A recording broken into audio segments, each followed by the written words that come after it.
What's up, everybody? Greg Hall with I Like Collectibles here, and today I have a very special guest. I have Leonard Serna. He is the founder, owner, and operator of SpineWorks Comics and Pressing.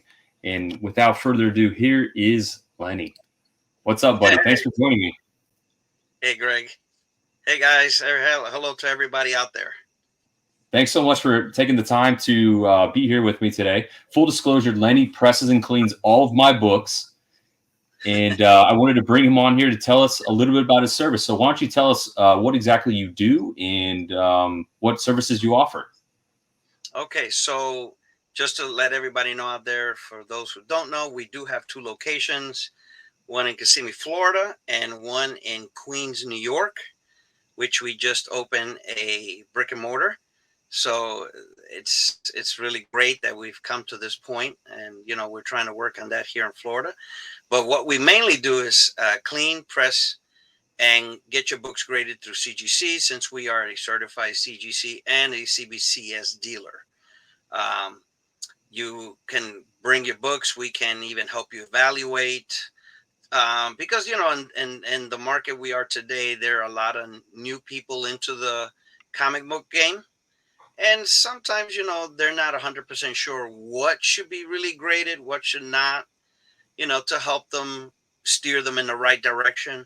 And, the majority of the people want to, of course, buy, sell, and, they use the funds to continue the hobby for them, and, or upgrade, because, you can have a book from a lower grade and, get it graded once you clean and press them, and to make them look better, hopefully to get the maximum grade on the book, and then use the funds to buy a higher graded book. And that's the goal with a lot of people, but Absolutely. the majority is, flip, sell, and keep on buying, keep the hobby going for them.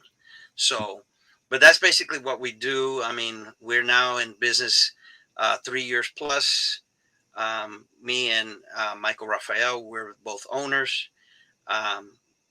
And we are not like a how would you say, a franchise, because some people have brought that up, but it's just a benefit that he's up in New York and I'm here in Florida, and we do drive the CGC on a weekly basis. So I go through the front door, drop off books, pick up books, and I always either meet the customers like yourself. We've met many times, Absolutely. at a place of chosen, and or we mail it, because we do have some customers that don't like the way CGC, as you know, and I get it, pack the books, because they stick to a certain standard of shipping.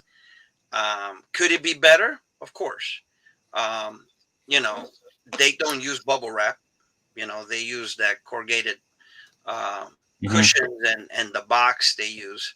But in today's day and age, with the way shipping companies are, they just take a box and throw it to the side and pray that your slabs are in Yeah. one piece. And unfortunately, it happens every time. And I'll get a call from one of my customers saying, "Man, you're not gonna believe this. All my books are smashed." Oh, no. Smashed. I mean, they'll show me pictures, and the slab pieces are all over the place. And geez. that's usually FedEx, or USPS, and it's just, there should be a better way to have your books packed. So sometimes I have customers like, "Hey, can you do the packing, whatever the cost? Just please, I want my books back in one piece." But Yeah. in the gist of all what we do, we help the community, with evaluations and looking at your treasures. And if you ask me, well, what do you think the grade would be? We try to kind of stray away from grading, because it is subjective, and my opinion is mine. You can have yours, and then the guy down the street can have his. Yeah. We could all be in Very true. different corners of the aspect. So we try to stray away from the grading. But in the scheme of things, if I say, well, this is going to be a high grade, my point of view of a high grade is anything above a 7. Because if a scale of 1 to 10, 5, you're in the middle. That's a Yeah. mid, 5 and 6. And a lot of people could be happy at that grade when it comes to a book that's 40, 50, 60 years old. I'll take it all day. But on a modern book that came out, even 5 years ago, if it comes back in the mid grade, then there's a problem. Yeah, Then the absolutely. book should have never been submitted. You know what I mean? So I could tell you, yeah, this is going to be a nice higher grade, and the aspect is from 7 and above, and mid grade is 5 and 6, and anything under the 5 is it's in the lower realm. You know, but we try to help everybody, and we've had huge success thanks to people like yourself. You know, you know, talking about us and other avenues of how we've been advertising, and it's been a huge help, because I think without people like yourself and others, I don't know where would we be today. And I'm going to be real honest, it's a blessing, and I'm very humble, very appreciative of everybody, because without people like yourself again and everyone else, we wouldn't be here. Yeah. And we've been going strong, even with the economy being the way it is, and even during COVID and all that, we've been super busy. We've both ends of here and New York, we've had to hire more people, so we have a few people in training, but Oh, cool. they've been achieving the goals that we want. It's overseen, and then whatever one of the other individuals do, we'll check them over, make sure that it's up to par, because we really don't want under quality books be mail backed or shipped to CGC. Because we strive to do the best quality work we can, but at the same time, we want everybody to have this realism, and not this, well, it's a 2. I hope it comes back a 9. I wish every book can do that. You know what I mean? Yeah, But it's absolutely. it's That's sometimes impossible. But we have, and I won't lie, we have pulled some miracles by some, the comic gods, as they say, where my partner and even myself, we've taken a 6.0 or 7.0 and come back a 9.8. You know, wow. and That's and that's that's amazing. and that's only if the book has the potential to have the qualities to get there. It's not because it's a technical 2.0 and you're hoping for it to be a 9. It's Yeah. not possible, But we've had very good success stories, and we have our website. We're on Facebook. We're on Instagram.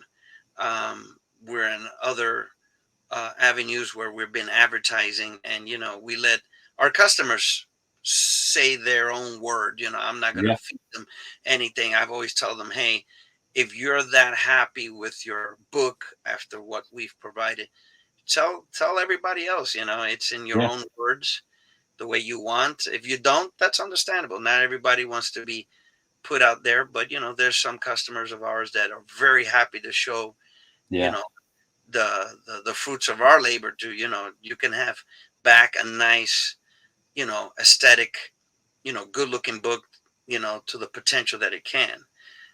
So we've been very happy with some of our returns from CGC, but again, grading is subjective.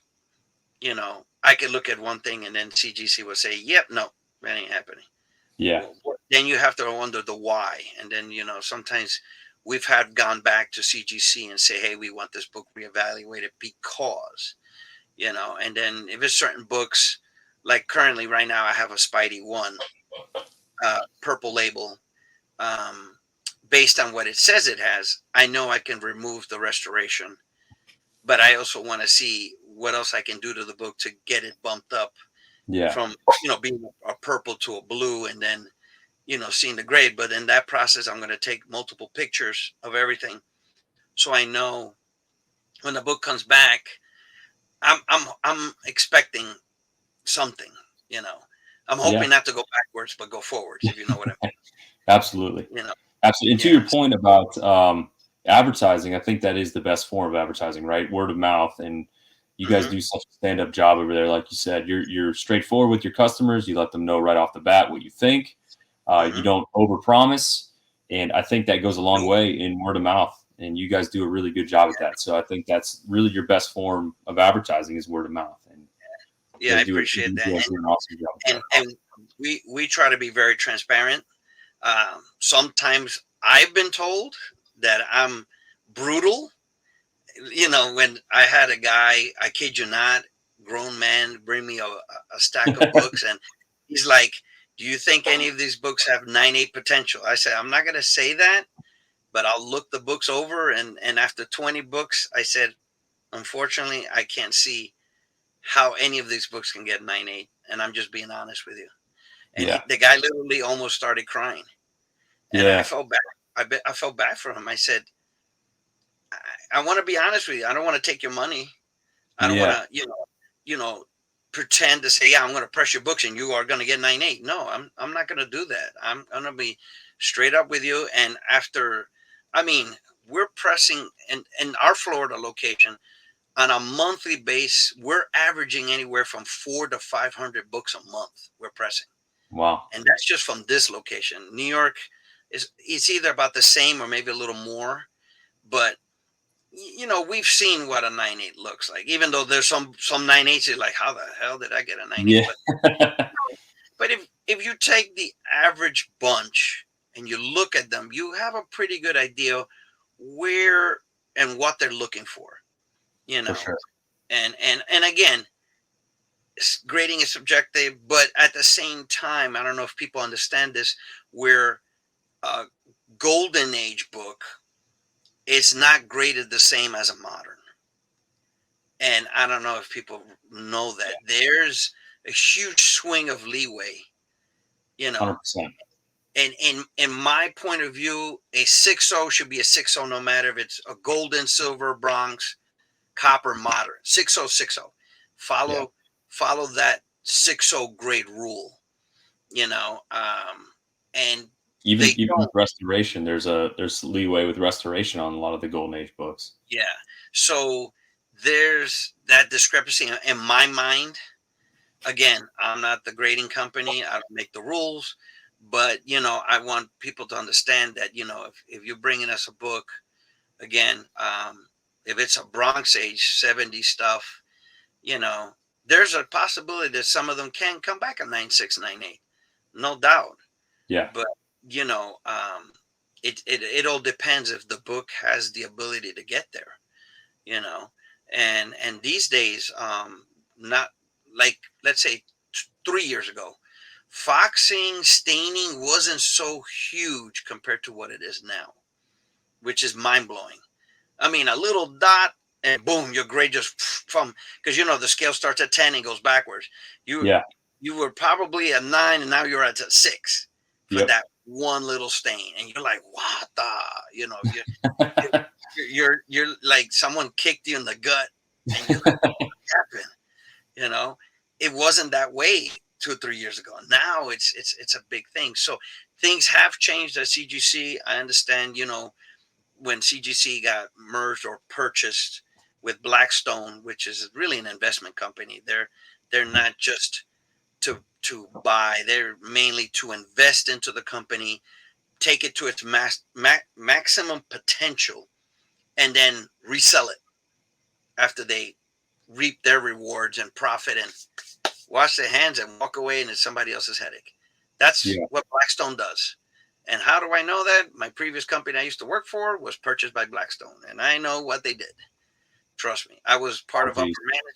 upper management, and I saw what avenue they went. And after I saw that, I was like, okay, now I know what they do. And Lord and behold, CGC gets, you know, pulled in by Blackstone. Oh So man, that's crazy. yeah, so I wouldn't be surprised. You can quote me in another year, year and a half, CGC will be up for sale. Oh, They're I think they're so. not going to keep it for long term. They Is that won't. what they did with the company that you worked for previously? They ended up selling it? Yep, they kept the company for 3.5 years, and they put it up in the market for sale.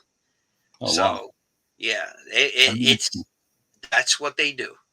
They're not there, like long-term management companies when you have a condominium sets and you got this management company that runs it forever. You Yeah. know, that's they do it temporary, and it'll be up for sale. And you can see all the changes. They've raised the prices already twice since they took over. Yep. changes in this and changes in that. Yeah, they're trying to make it better, but again, they're trying to make it better for us, so we spend more money. Absolutely. That's the Okay, end goal, right? so they make more money, For sure. and for them, they're like, wow, we took it from here and now we're here, Yeah. and the money just keeps rolling. I mean, I get it. It's business. It's you know capitalism. That's Capitalism. Yeah, exactly. just how it is, and that's the reality. But quote my words, in about a year and a half, it'll probably be up for sale, and God knows where it's going to happen from there. We'll have to see. We'll have to do a follow-up video Yeah, in 2 years from now and see where they're at. right. I mean, since me and you have done business together, I know based on what you've told me, and I know you've been happy with our work. I Absolutely. know that you've had some great numbers on your 2 copies of Walking Dead. You Yeah. know, Yeah, you you, gave me big bumps on both. I think you took a 9.0 and a 9.2 to 9.6 on both of them. yeah. I know that you want to get to that 9.8, but So I even close. told you that there were some defects that I mean, if on a good day, maybe the guy had partied a lot, maybe he'd probably given Yeah. it. But that that's another thing we've noticed. We've pressed a book, and we submitted it. Book came back a grade that we were shocked about.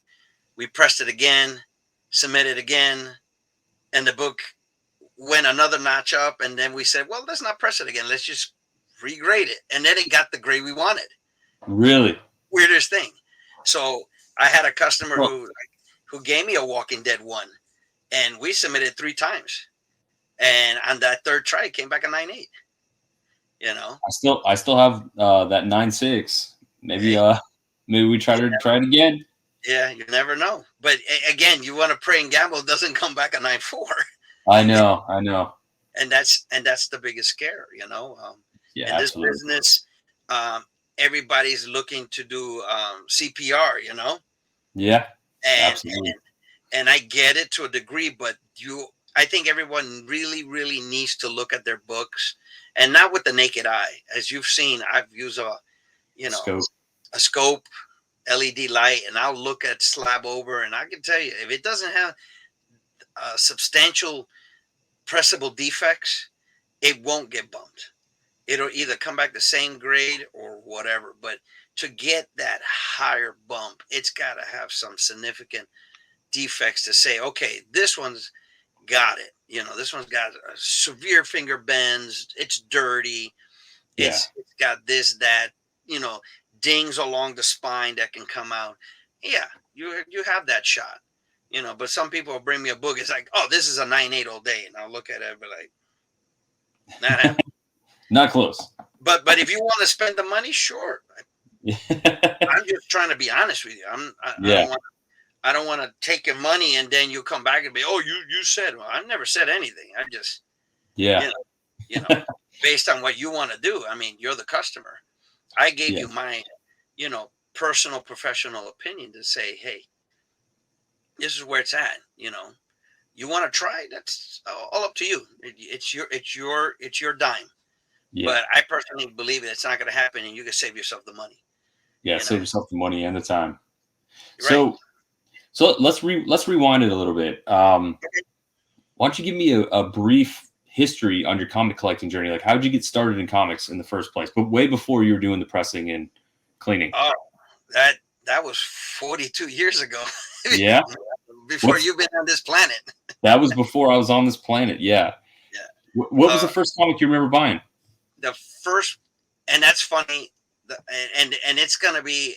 I think it's really funny because as the MCU started the way it did with Iron Man, he was, as a character, I found him to be fascinating. He was the first comic books I bought when I was 8 years old.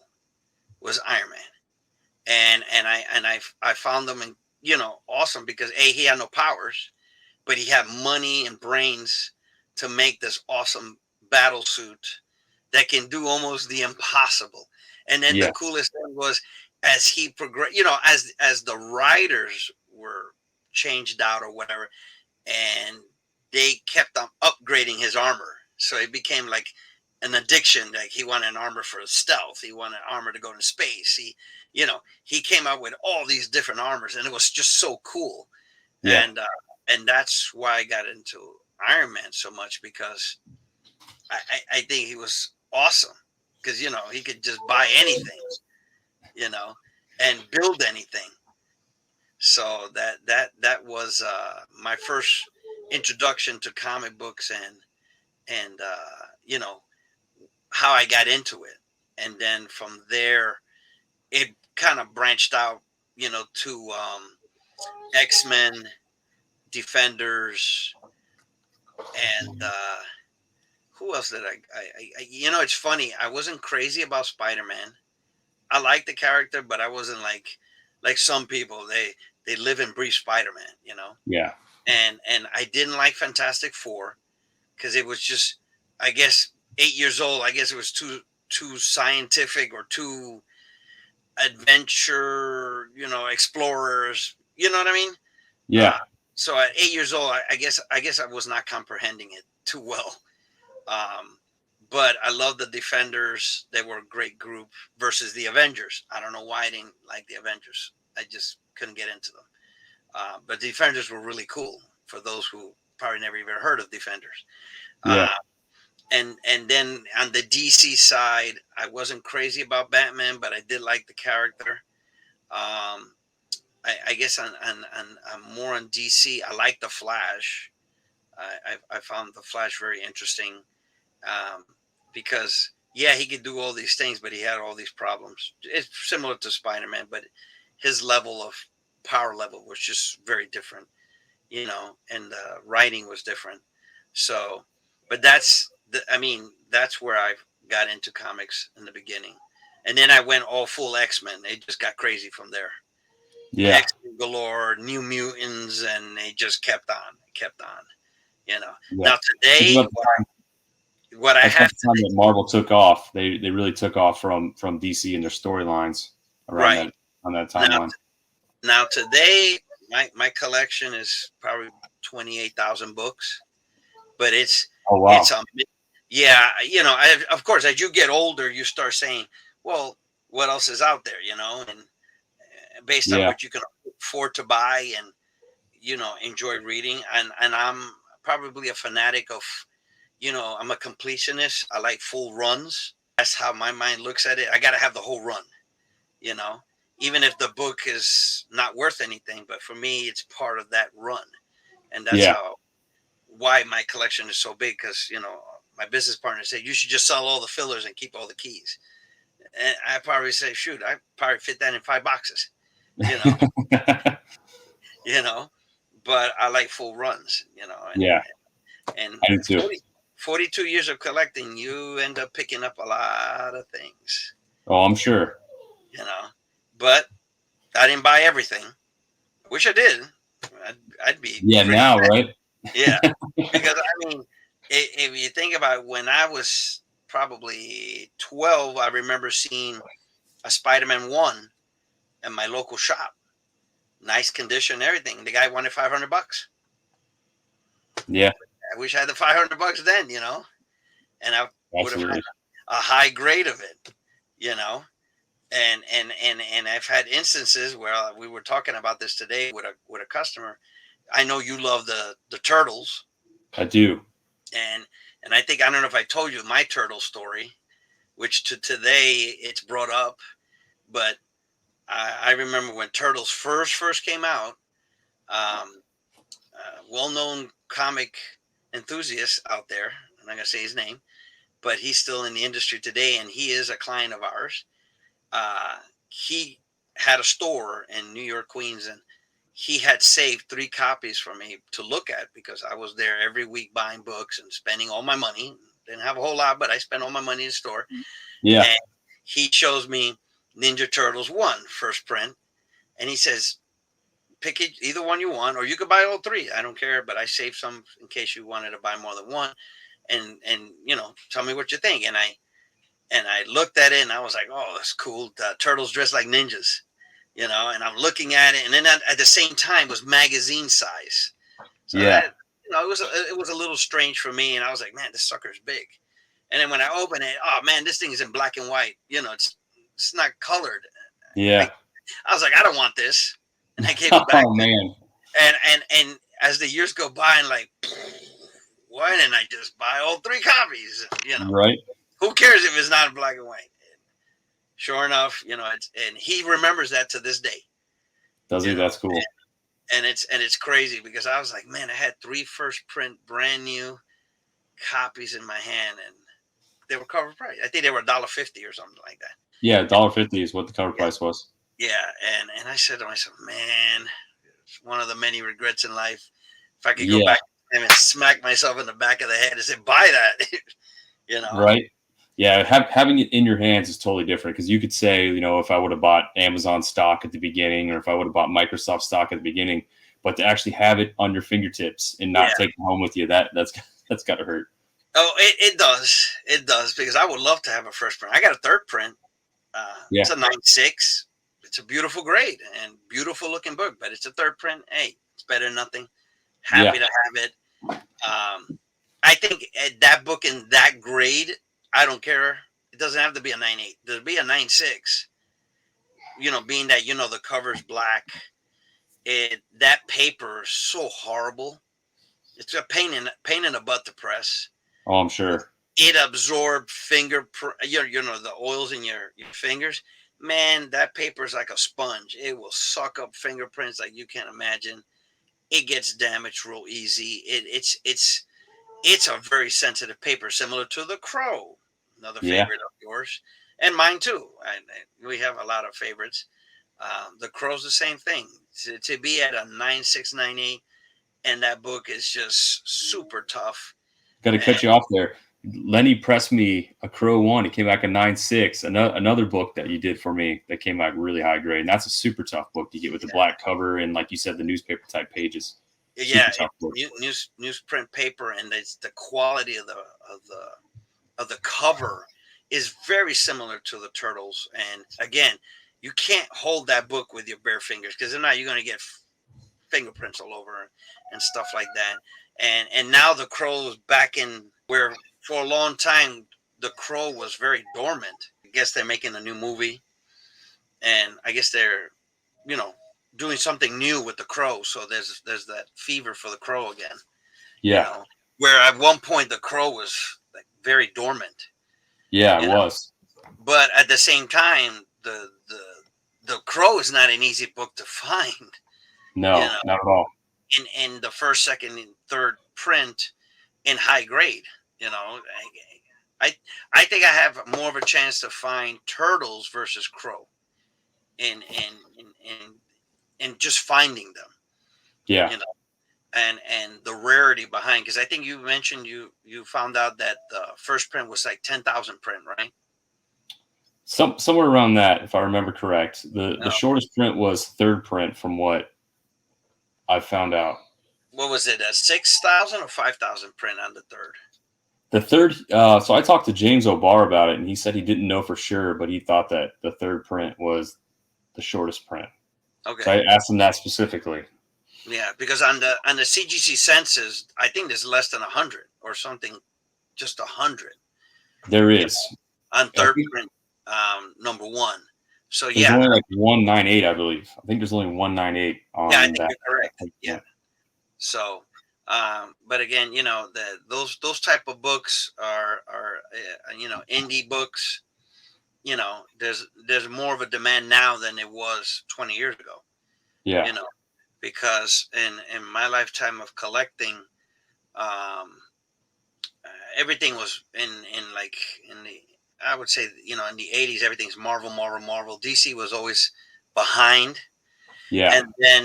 And then the indie stuff started kicking in when I think in Overdrive, when Valiant came in, Valiant Comics. Yeah. Which was, all the Nintendo books. Yeah, and it was run by Jim Shooter once he left Marvel. And I think he really changed the bar when it came to indie books. Because in the past, and I'm talking about 70s and, early 80s, indie books were always of a cheaper quality, cheesy stories, not the best artwork. You Yeah. know, it was done in somebody's garage or in a basement and put out to the market. You know what I mean? Yeah. Um, Jim Shooter came in with, I think in his mindset, he knew how the indie market was.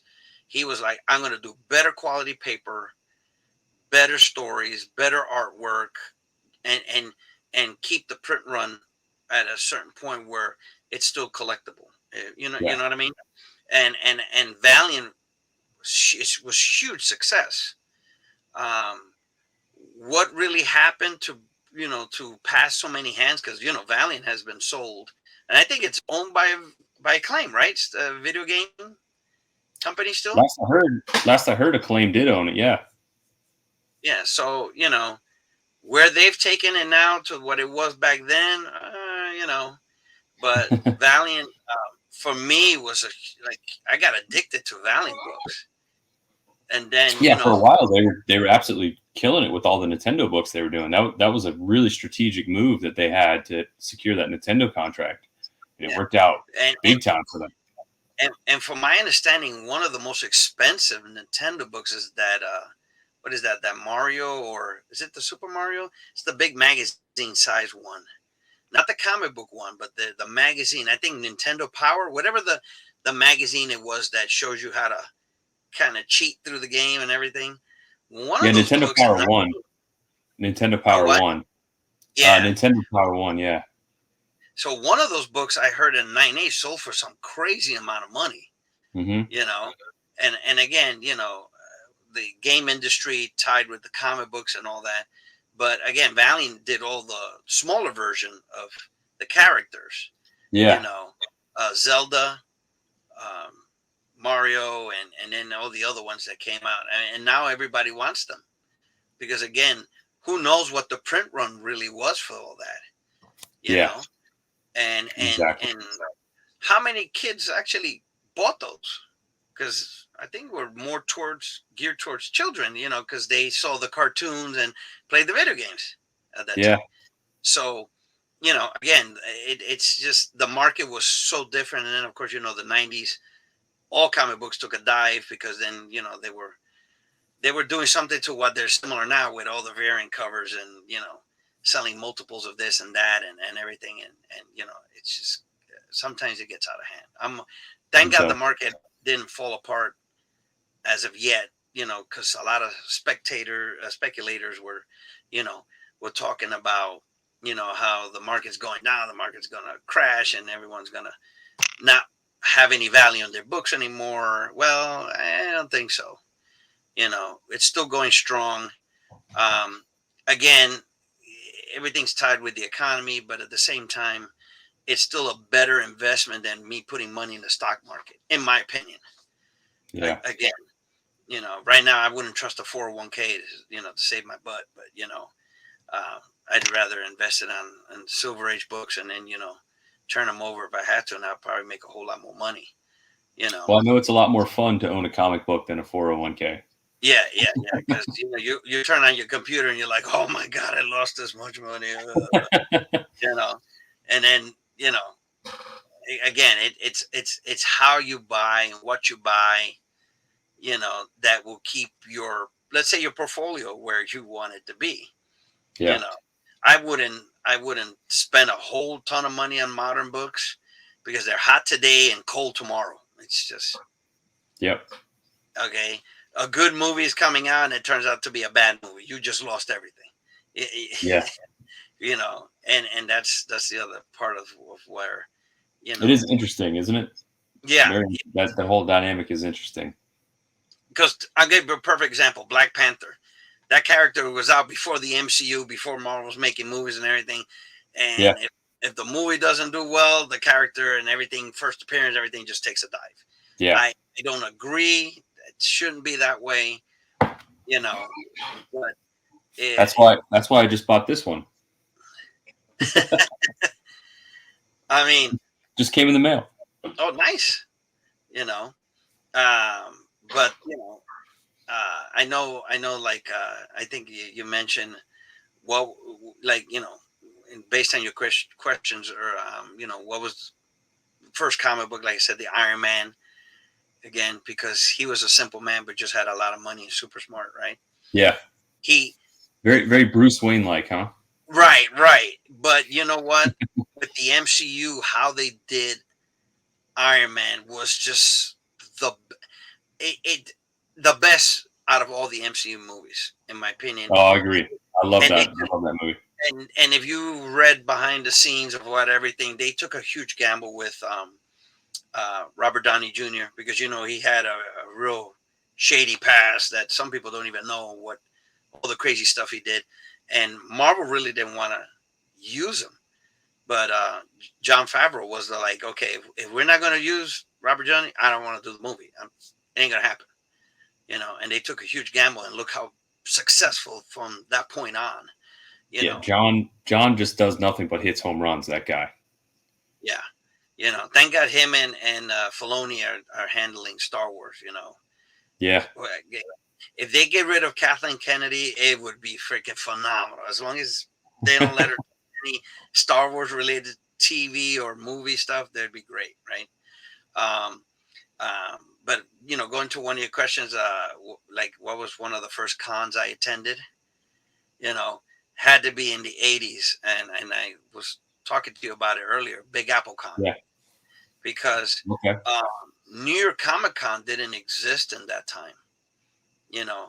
They did a con, but it wasn't called New York Comic Con. Big Apple Con has been around for a long time. Mike Carbo owns that con, and he's been in the comic book industry 50 years. In New York and even in other places, everyone knows who he is. He's a well-known individual, super intelligent when it comes to the business. You can't deny it. The guy is incredible on how he thinks the comic books and where it's going, the love he has for it, because he's been doing it so long. Yeah. And I think if you don't have that passion for something, you're not going to be successful. This is something my motto has been for years. I don't live my life based on how much money I make. It's if I love it, if say working on cars, I used to work on cars and motorcycles. I have a passion for it. I love it. And I probably would have continued doing that if I didn't jumped into the comic book market like we did. But I've always loved comic books since I was a kid. That passion's always been there. I never thought in a million years that passion would be my lifestyle and how I put food on the table, keep a roof over my head. Yeah. I would have never thought that even 10 years ago, and like I said, it's been a blessing, and I've been very blessed and very happy where we are today and in this incredible industry and hobby, and I'm enjoying it every day. Like when you send me the message, hey, can we do this? I was gloves pressing and I was just going at it, Yeah. And I'm like, well, I can do it as long as you let me take these things out of the burner and, not let them fry there. You know what I mean? Yeah. You don't want to overcook them. Right. But my first con experience was, when you get to walk into and mind you, the cons in New York, they were always done either in a big hotel room or in a basement of some building, and it was one or the other, but it was never in a convention like they Convention hall. Yeah, today it's an extravagant.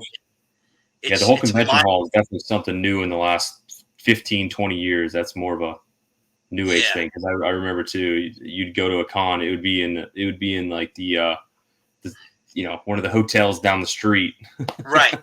Maybe the ballroom tops, right, or in a basement. Like I know Florida, there's no basements. I get it, but being from New York, born and raised, I remember going to a church, in Midtown Manhattan, and my buddy be like, "Yo, the show is at this church," and I'm like, "Really? Yeah, in the basement. You go to the church, you go down the stairs, and everyone's downstairs just selling and buying, and you're like, holy, you're in the church, Yeah. and it was mind blowing then, and especially at the age I started collecting, I was like, wow, I never thought they would be selling comic books in the basement of a church, but Yeah. That's they crazy. they did, and if not, it would be at like the New Yorker Hotel or some other hotel that had a big ballroom, and they would set up, and you know, back in those days. Now, here's the funny part. Um, Back in those days, you were able to get better deals, great books at a show versus your local comic shop. Yeah. And now Kind of flipped a little bit. it's a lot less.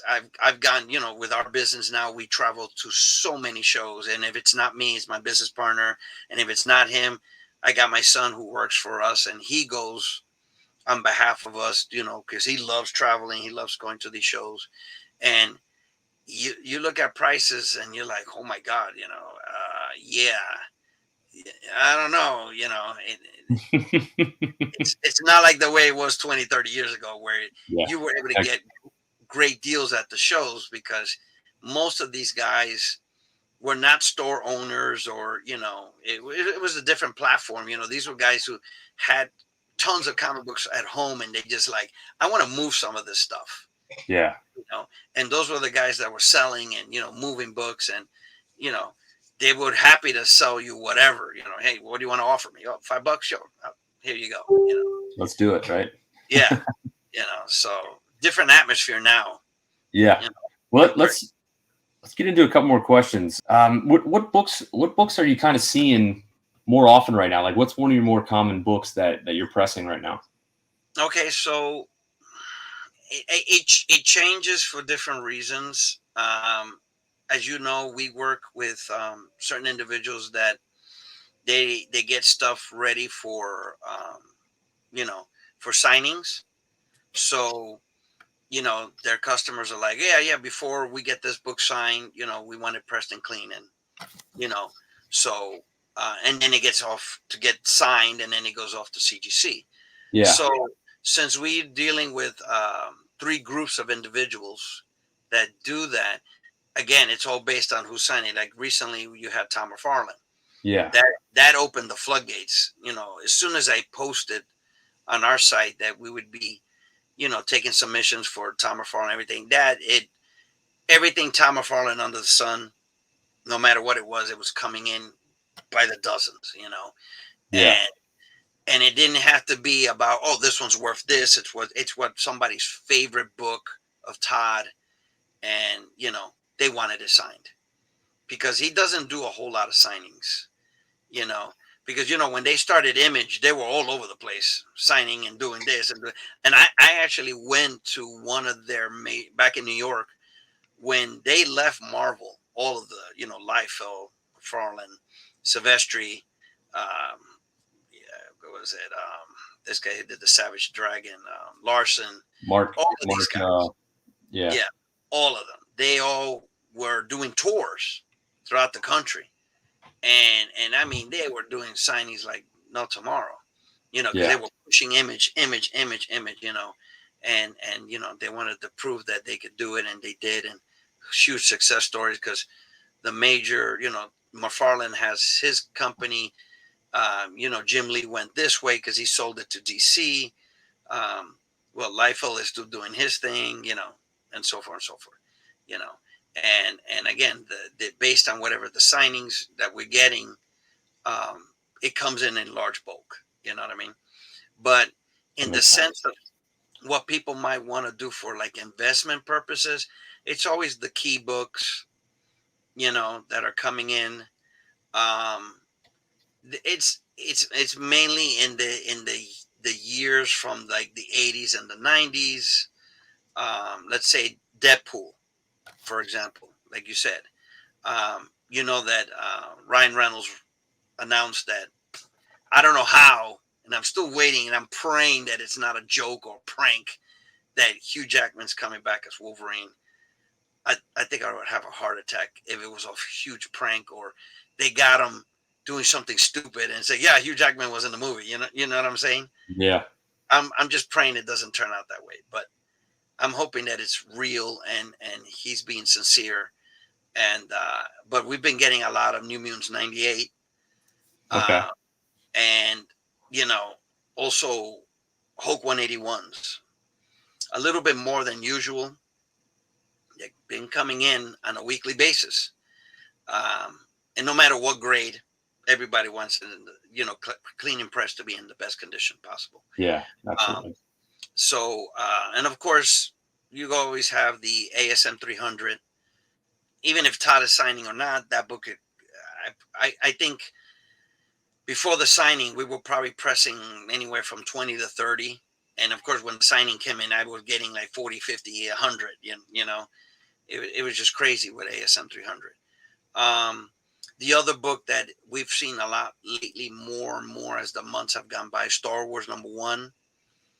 Um, it's gone up in value. Like a 9.8 goes for about 4,500, if I'm correct. But to get there, you have to have a stellar copy, because with all that black on the front cover, to be a 9.8, that's tough. Yeah. And we've done so many, and I'm going to be honest, I know the owner, and he's very happy. He has a 9.8 that we did, and he paid $500 for the book raw. Okay. And he brought it to me, and I said, well, it has a shot. It has the ability to get there. We did it. It came back 9.8, and I was like, wow, of all the ones we've done 1.98 on Star Wars 1. That's a tough book. That book goes for a lot of money. Yeah, and I've never seen a 9.8 until we were able to get that done. What other book it's been very strange in the last 6 months. We've been getting a lot of the first appearance of Red Sonja. Oh. If I'm correct, that's Conan 24 and 25.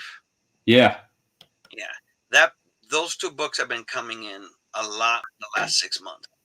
And then, of course, you get a little bit of everything else. We've done, in the last 3 months, a few copies of Ninja Turtles 1 first print. I don't know if you saw our site. We just did one that came back in 8.5, which in I my did opinion, see that. Yeah, 8.5. I tell you, it doesn't have to be a 9.8 to be at 8.5. That's incredible for a first print. Yeah, and it was actually signed by Eastman and Laird on the inside. And yeah, that's great. To tell people a tidbit, in the beginning when Eastman and Laird was, promoting Turtles, a lot of people didn't know what the hell they were. And at cons, they were giving them away. You didn't even have to pay them. They were at the front entrance or near the entrance, and they were like, here's a copy of our latest book. Read it, check it out. Because in all reality, their expectation was to make as much money on the #1 and walk away. I don't know if you know that. And be done with it. Yeah, because if Shredder supposedly dies at the end of the first book. Yeah. And he goes back to Super Shredder. Right. You never knew what happened to Shredder. And their expectation was like, yeah, we did that first book and we're done. No, and it turned into a huge merchandise. I don't know what you call it, genre. Turtles it's huge. Yeah. I mean, if I'm correct, the rights of the Turtles owned by Nickelodeon. Now they are, yeah. Yeah. I mean, incredible where indie book and the characters and where it is today. That's mind-blowing. It is, absolutely. And the amount of money they've made on merchandising is just, it was an unforeseen thing for them on a thing that was created as a joke when Laird, told the Eastman, hey, here, and give him, started doodling and put a turtle in. It really was. You're right. Yeah. So, but yeah. So those have been the books that we've been getting a lot lately, and then like I told you, a little bit of everything here and there. Awesome. But and everyone's speculating on X-Men Heavy, and Fantastic Four. Those are two of the two brands they've been speculating heavy recently. So yeah, in the last 6 months, we've gotten a lot of those two title books, mainly the keys, but and always we get Spider-Man. Spider-Man's always going to be popular. Yeah, it'll be the flagship of Marvel, and no matter what issues, but anything under 100, that's what everybody's trying to hunt down, Yeah. because as the movies keep going, the prices keep moving up. They keep going up. It's tough. I've seen Spidey. When I mentioned to you, I think at the age of 10 or 12, I saw Spidey 1 and in very good condition. Of course, I didn't know grading then, but it looked real nice. It was clean. It was $500. Yeah. For Crazy, isn't it? Yeah. So, but yeah, this is how the market is going right now. Absolutely. Absolutely. So what are you personally collecting right now? That's a crazy question. My want list has become so small that I'm at a point, I guess, since we've started this business, my purchase or expenditure on comic books for myself has dropped down so much. I guess because we've pressed so much. Yeah. It's like I have it in my hand. I've looked at it. I don't own it, but it's like I have it. You know what I'm saying? So what would be your dream book then? AF-15. That's AF-15? Yeah, I don't have that. I have the whole Spidey run. Amazing Spider-Man, I got them all through all the print runs of everything, or volumes, Yeah. volume 1, volume 2, whatever. I got that all the annuals, all the giant side versions, and I got them all. But the only book I'm missing is the AF-15. That'd be, awesome. The big grail book, But I find interesting lately the indie stuff. Going back to that, stuff that was only printed like 2,000 copies, 3,000 copies, Yeah. 4,000, and where it is today, where I think in the long term, some of those indie books are going to have more potential value than some of the Marvel and DC stuff. As we already spoke, Turtles, The Crow, and any other like weird title books. Yeah. Like for example, I don't know if you know the title Cave Woman. No, I haven't heard that one. Look up what a Cave Woman #1 goes for. It'll Yeah. blow your mind in the 9.8. And it surprised me because I just recently did one for a customer, and I've seen a few. You don't see too many of them. And Cave Woman is, it's an indie title with some nudity in it. It's in black and white, nothing fancy, but there's a demand for those type of books. Yeah. And a 9.8 sells for almost like $3,500. Yeah, and that's awesome. I was like, wow. And when the guy gave me this batch of books, he goes, "Oh, I bought all of this stuff when I was young." And then I saw Cave Woman. I was like, man, this is like the second one I'm gonna do. And you say to yourself, oh, okay. And when it came out, after being pressed and clean, come back a 9.8, the guy was like, "Oh my God, I can't believe this is nice. That's awesome. What's this worth?" I go, "Well, let's look it up." Look it up in GPA, and I was like, "Oh my God, this book is a lot more than I expected." Yeah, $4,500. That's solid. Yeah, and he was like, "Wow, that's awesome." He lucked out. He got and I posted his picture on our Facebook page. We used to work together at Harley Davidson, because I used to work for Orlando Harley for 4 years. So, cool. And he got a 9.8 on his Batman Adventures 12, mind blowing. Yeah. 9.8 on the Cave Woman 1, and he got a 9.8 on the Vengeance of Bane 1. Yeah, another cool book. That square bound, not the best quality book, and it's a finicky book to press, because I tell everybody, books from that era, if you keep it in the press too long, or the heat is too high, the glue seeps out of the spine. Yeah, and it distorts the book. There's no going back. Yeah, the glue came out. It's done. Yeah, it's done. You can't get it back in there. No, you can't. It's done. It's like, oh, chuck it in the trash, Jeez, but his book came back at 9.8, and he was like, "Oh my God, man, this is awesome." Yeah, that is awesome. So he watches like your video, he watches other people's video, and he goes holding the books in his hands when we take a picture. He's like, "Now I know how it feels." Yeah, feels good. This is awesome. Feels good, especially in 3, pricey books like that.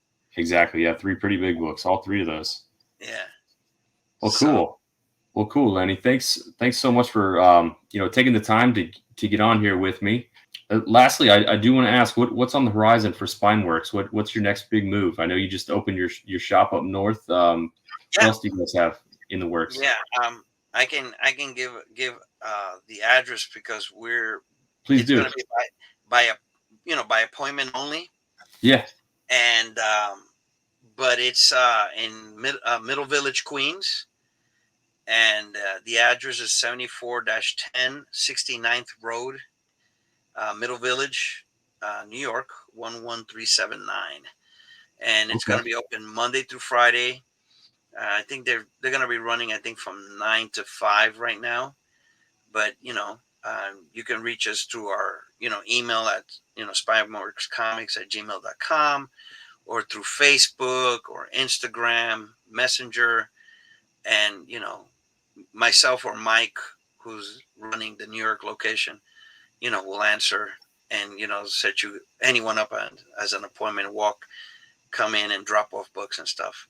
So Awesome. Yeah, and I'll link all your stuff below so everyone can get a hold of you a little quicker. We'll link your website and your Facebook and all that good stuff so they can contact you. yeah, Again, thanks so much for the time. I'm gonna have you on again very soon because there's a lot of other stuff that I want to get to. But I feel like we could do a whole nother video. with the sure. stuff that we talk about. If people could just listen to our chats when we do our parking lot pickups from each other, when I pick up from the, I'm sure they would love to be a fly on the wall for those conversations because there's some real interesting stuff coming out of you. So, Yeah, because I'm a fanatic of also the video games, because yeah, what you've been showing and picking up, I actually played with all that stuff. Since yes, due to my age, Atari, and we talk about the ColecoVision and all that. Had yes, fun with all that stuff when they first came out. yeah, I remember, absolutely. you know, Absolutely, yeah. A lot of that stuff came out before I was even born, so it's pretty cool for me to get a hold of it because I haven't seen it until I find it, out in the hunt. So right, pretty neat, yeah, pretty and neat. now CGC's grading that stuff. So I know. They have a bunch of my video games right now, so fingers crossed. I'll let you know how that goes. sounds good. Well, thanks again, Lenny. Thanks so much for being on the channel, and I look forward to the next time that you can join me. Thank you, man. Awesome. Again, for everyone, down below, I'm going to have Lenny's links to his website, to his Facebook page, and I'll put a link to his Facebook group. He's got a really cool Facebook group that you can join, be a part of, and get some more insight on what Lenny and they do over at Mike. Yeah, thank you. Do over at SpineWork Comics. So thanks so much. We'll have you on again real soon. Appreciate it. All right, Lenny. Good Cool. night, buddy. Thank you. All right.